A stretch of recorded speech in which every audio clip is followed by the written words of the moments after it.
Welcome back to America on Agenda. I'm Bob Sellers here with Allison Maloney. Former Israeli Prime Minister Benjamin Netanyahu is blasting his critics, including President Biden, in a speech over the weekend. This comes after he was ousted as the country's longtime prime minister. The new Israeli Prime Minister, Naftali Bennett, joined Sean Spicer on May 19th and even posted our video to his website for Hebrew viewers. And joining us now to discuss more on this topic is distinguished university professor at Touro College and author of Saving Free Speech, Thane Rosenbaum. Thane, have we seen the last of Benjamin Netanyahu? I doubt it, Bob.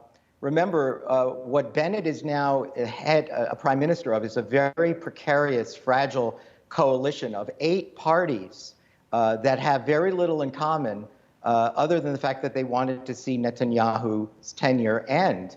There was, the margin was so slight that yesterday a woman, a lawmaker, had to leave the hospital and come to the Knesset to cast her vote for this majority coalition. That's how precarious it is. Wow. So look, this is a robust democracy. It even has left-right parties, including an Islamist party. I don't think this is the last of Netanyahu at all, and I think that's what he was telling everyone yesterday. I'll be back. Thane, do you think that this coalition has a chance of surviving, the full 4 years? I don't, Allison. I wish it did. I think it's still an extraordinary testament to Israeli democracy, right? I mean, where is this apartheid state that AOC and Ilhan Omar are talking about? Really?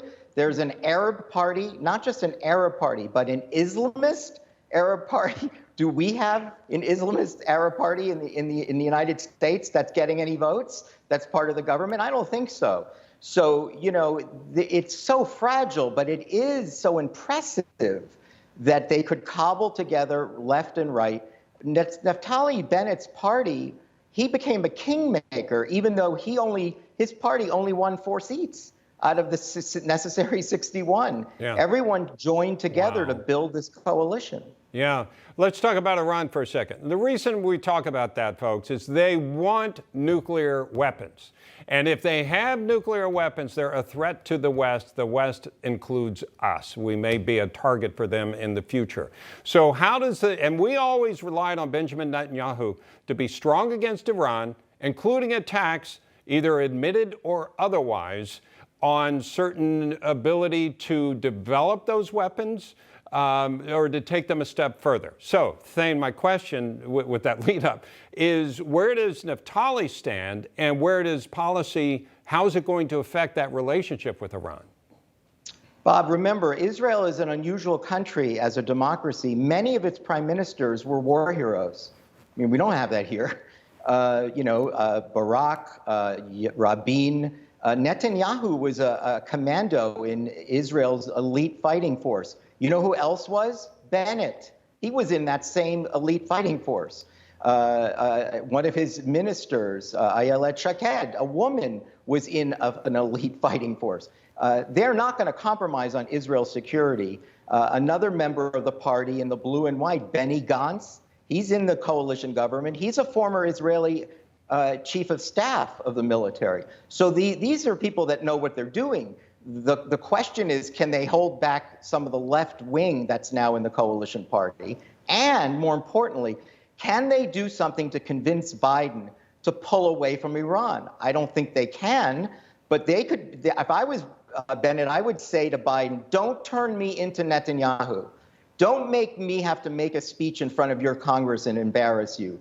Show Israel that you're standing with a democracy and not with a bunch of theocratic thugs. And I think that that's the only thing that he can do. He clearly, if he has an opportunity to take out Iranian enriched uranium, he will, as for the reason I said before. This is one thing that all Israelis understand. They're existential threats that come from Iran, and they accept it and understand it better than I fear the Biden administration or certainly the Obama administration did. Thane, how do you think now the U.S. will work with them now that Netanyahu is not there anymore? How do you think the Biden administration will be working with them? Remember, Biden and Obama had a lot of troubles with Netanyahu. They felt that he was disrespectful to them on a number of occasions. So you can see that Bennett has some leverage there, right? Hey, this is the guy you hated. And remember, a lot of the people in Biden's State Department and foreign policy departments are people who worked in the Obama administration. They want to do a deal with Iran. So the question here is, the Democratic Party has lost a lot of its bipartisan love for Israel. I don't think it had much to do with Netanyahu or Trump. I think it has to do with Obama, Bernie Sanders, and the squad.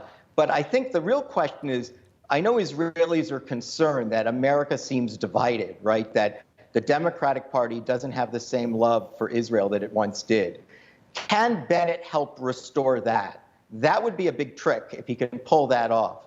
Other than that, I think, again, Netanyahu, had frustrated so many times the Biden and, more importantly, Obama, that there is a reason for him to solicit, to try to bring Bennett into the fold, and he might have to give him something in order to do that, to convince him that we're so happy that you're now Israel's prime minister, maybe we'll do something on Iran that otherwise we were not prepared to do.